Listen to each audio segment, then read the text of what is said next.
In the summer of 1954, a man stepped off an international flight and into an airport that did not know what to do with him. He carried a briefcase, he wore a neatly pressed suit, and he handed over a passport that appeared entirely legitimate. There was only one problem. The country that issued his passport did not exist. It wasn't a typo, it wasn't a translation error, and it wasn't a newly formed nation that no one had heard of yet. According to every map, every record, and every authority who checked, this man's homeland had never existed at all. And then, without explanation, he vanished. So what happened to the man from Taured?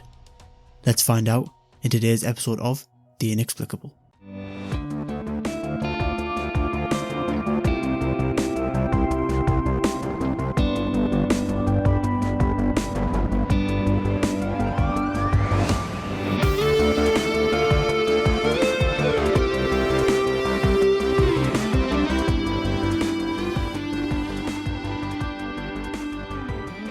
Hello and welcome back to The Inexplicable podcast, the only place in the known universe where leaving with more questions than answers means you're heading in the right direction.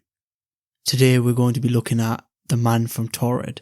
This is an old tale and an interesting one, although I don't know how much merit it actually holds, but nonetheless I'll be looking at the nuances of the story, so we'll go into full detail of all the events that happened leading up to the vanishing and after it, and then we'll also explore some of the explanations that people have put forward to explain how did this man vanish, or where did he exactly come from, because he can't have just appeared out of thin air, so there must be some sort of reasonable explanation. If not, then maybe we will have to look at something supernatural. But let's get into it. Without further ado, this is The Vanishing Man from Taured. The year is 1954. The place is Haneda Airport, Tokyo. Japan is still rebuilding after World War II. International travel is becoming more common, but it is still serious business. Borders matter. Documents matter. Passports are scrutinised carefully. On the day in question, customs officials encounter a European man, roughly in his 40s. He is calm, well-dressed, confident. He speaks fluent French. He understands Japanese well enough to get by. Nothing about him raises suspicion, initially. That is until an officer opens up his passport. The document appears authentic. The paper is correct. The stamps are correct. The wear suggests years of use. But under nationality, it reads Taured. The officer pauses. He asks the man to clarify. The man smiles politely. He explains that Taured is his home country and always has been. Now puzzled, the officer asks, where is Taured located? The man gestures confidently. Between France and Spain. The officer then brings out a map. The man leans forward, growing slightly annoyed now. He points to the region where the Pyrenees mountains sit. That, he says, is Taured. The map says Andorra. The man from this so-called Taured insists that the map is wrong. He claims Taured has existed for over 1,000 years. And this is the moment when an ordinary custom check became something else entirely. The customs officials decide to look at this more closely. They examine the passport more thoroughly. It contains entry and exit stamps from multiple countries: France, Spain, Japan. The stamps even appear old, and some date back decades. Nothing about the passport looks forged. Then there is the currency. The man carries money from Taured. Coins and bills unfamiliar to the officers, yet clearly manufactured, aged and consistent. He also carries business documents, letters, invoices, contracts. They list companies operating across Europe, addresses, phone numbers. The man explains that he is in Japan on business. He has visited the country before, and he seems confused as to why this is taking so long. Officials attempt to verify his claims.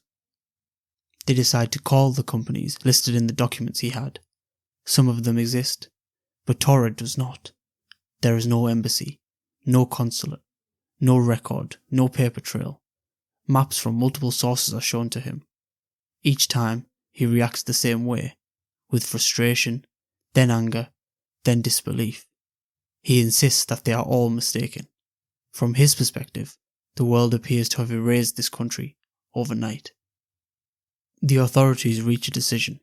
They cannot allow the man to enter Japan, but they cannot deport him either, because there is nowhere to send him. He is placed in a nearby hotel, under guard. 2 officers are stationed outside his room. The room is on an upper floor, the windows do not open, and there is no balcony. The man is allowed to keep his personal belongings, his passport, his documents, his money. He is told repeatedly that the situation will be resolved soon enough. He requests one thing repeatedly, to speak with someone from Taured's embassy. Each time he is told the same thing. There is no Taured. Witnesses later describe him as shaken. Not violent, not delusional, just deeply confused, as if the world had betrayed him. The next morning, officials return to the hotel room. The guards report nothing unusual. No one entered, no one exited. The door is unlocked. The room is empty, and the man is gone. So are his belongings. His passport, his documents, his money, all gone. There is no signs of struggle, no broken windows, no escape route. There is also no official record of the man ever entering Japan. It is as if he never existed at all.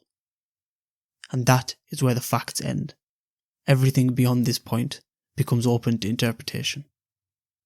Okay, so that is the story of the man from Taured, from start to finish, and it's quite a fascinating one. So next, I want to look at some of the explanations for the vanishing of the man from Taured, and even the beginning of the man from Taured. Where did he actually come from, if not Taured? So, let's start with the simplest explanation. The story is nothing more than a hoax. There are no surviving official documents from Japanese authority confirming the incident. The story surfaces years later, retold in books and magazines and lectures about unexplained phenomena. Details shift slightly between versions. The airport is sometimes Narita instead of Haneda. The year sometimes changes. Skeptics argue this is evidence of an urban legend. There are 0 contemporaneous records of the event. No Japanese police reports, no immigration or customs documents, no court or detention records, no newspaper articles from Japan or internationally, no named officials or witnesses. For an incident involving an international airport, multiple government officials, diplomatic confusion, a secure detention and disappearance, the complete absence of documentation is effectively fatal to its credibility. And just as a general historical rule of thumb, extraordinary bureaucracy produces extraordinary paperwork. This story produces none. I mean, the evidence is quite strong, or the lack thereof, that this story is some sort of hoax. If you look, the event allegedly happened in 1954, but the story does not appear in any writing at the time. It surfaces years or even decades later. It emerges specifically in paranormal literature. Now, to me, this strongly suggests retrofitting a date to make the story feel historical. It was more of a myth construction rather than actual reporting. Legitimate historical mysteries usually surface immediately, not generations later. And if you even look at the details of the story, a lot of them change from story to story, but the cool parts, so to say, stay the same. So the airport changes, like I mentioned, from Haneda to Narita, but Narita didn't even open until 1978. So the year changes, sometimes the number of guards increases, the hotel setup becomes more cinematic over time, but the core dramatic parts of the story don't change. So the passport from the fake country, the map argument, the locked room disappearance, this sort of structure is a hallmark of folklore, not eyewitness testimony. Another explanation is fraud. Was the man from Taured a master con artist? Did he have forged documents, invented a country? But then this raises the question, why invent a country that would immediately draw attention? And also, why create such convincing documentation for a scam that gains nothing?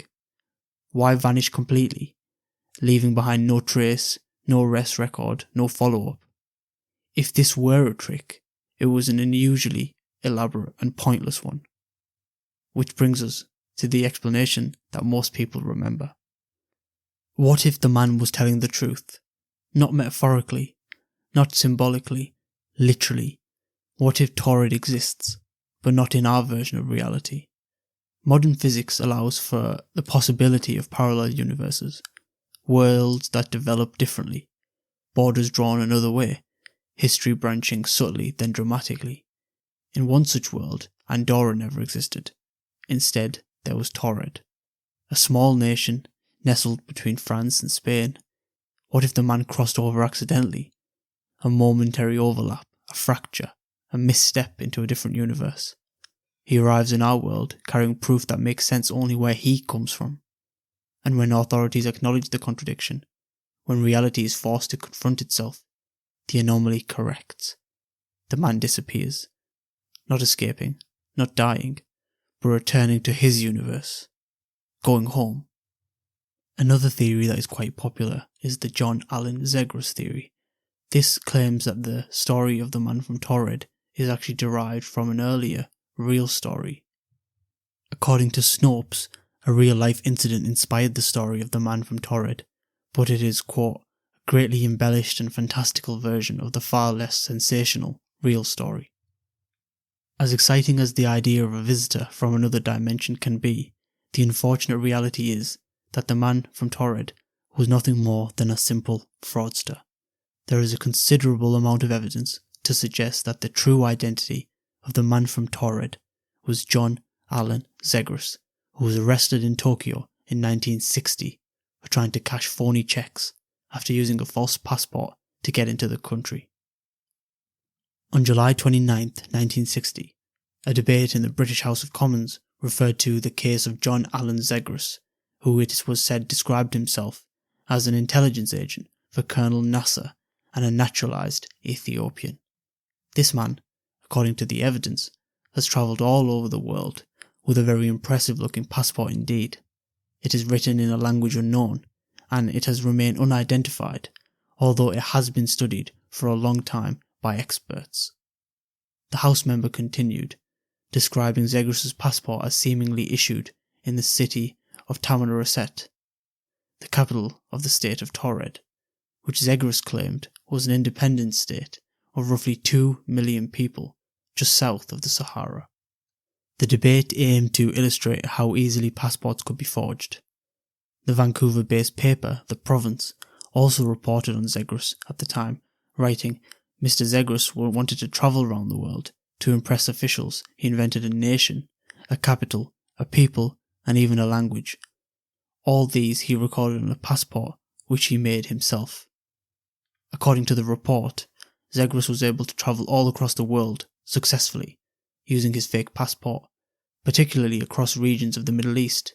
When people doubted his documentation, he invited them to read a small proclamation, stamped beneath the national symbol of Taured, which read, Ruch ubwai oktra negusi habesi truap tarupa. This saying means nothing in any language. It wasn't until Zegras tried to visit Tokyo that his passport was finally thoroughly scrutinised, and his story just didn't hold up. Japanese officials studied maps, saw that there was no state of Taured, and began taking steps to prosecute Zegras.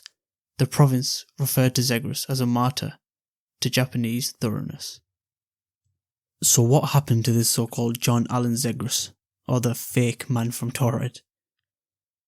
Reddit user Terochi posted several Japanese newspaper articles from the summer of 1960 to the winter of 1961 that covered the Taured man case, which offer even more insight into the truth behind this legend. According to the reports, Zegras attempted suicide shortly after being sentenced to 1 year of imprisonment by the Tokyo District Court on charges of illegal entry and fraud. When he was informed of his sentencing, he reportedly shouted, "I'm going to kill myself," and slashed his arms with the pieces of broken glass bottle he had kept hidden. Zegras had entered Japan using his fake passport in October 59 with his Korean wife, but while in the country, he struggled to pay for his stay. He cashed out roughly $1,400 worth of counterfeit checks at various Tokyo banks, and also claimed to be both from the CIA and the FBI, working in Japan on orders from Arab-related organisation. Papers also noted that Zegras' passport was the size of a weekly magazine and was recognisable at a glance as a fake. Perhaps the most surprising component of Zegras' story, however, is that he never actually spent any time in prison. By the time all was said and done, the number of days he'd already spent in detention outweighed his sentence, and so he was released on time served. Ultimately, Zegras said he would leave Japan to start a new life in a new country. No one ever learned where he really came from or who he really was, and after he left Japan, his name never reappeared in any significant historical way. As John Allen Zegras faded into obscurity, his story did the opposite. It travelled across the world, transforming the tale of a fraudster travelling across the world into an urban legend of the man from Taured, an extra-dimensional human existing in our universe for but a brief moment before disappearing, as if he had never been here at all. So, there is no definitive proof that the man from Taured ever existed, and yet the story still persists. It has survived decades. It is retold with remarkable consistency. Always the passport, always the map, always the disappearance. Perhaps it is only a story, or perhaps it is something else.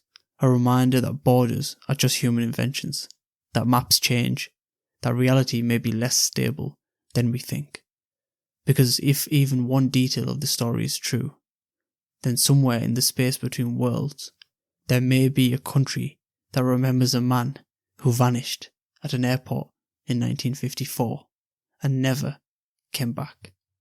Right guys, that was The Man from Taured, a very famous tale that's been told many times, and to be honest, in my personal opinion, at this point, I'm pretty confident in saying that it's just a hoax. I think it was a myth that came from potentially this John Allen story that has been exaggerated, kind of Chinese whisper style, where it gets more and more elaborate and fantastical as the story gets retold. I just think with the lack of evidence and the lack of contemporaneous sources, I mean, no one's writing about this in Japan at the time. It just seems it makes me feel skeptical about it. You know, if something like this happened, can you imagine if a man turned up here at Heathrow Airport from a country that never existed, and he claimed and he had money from there and he had the passport from there, and then they put him up in a Premier Inn at the airport, and then the next day he vanished without a trace or without any paper trail or anything like that. I mean, that would be global, worldwide news in this day and age.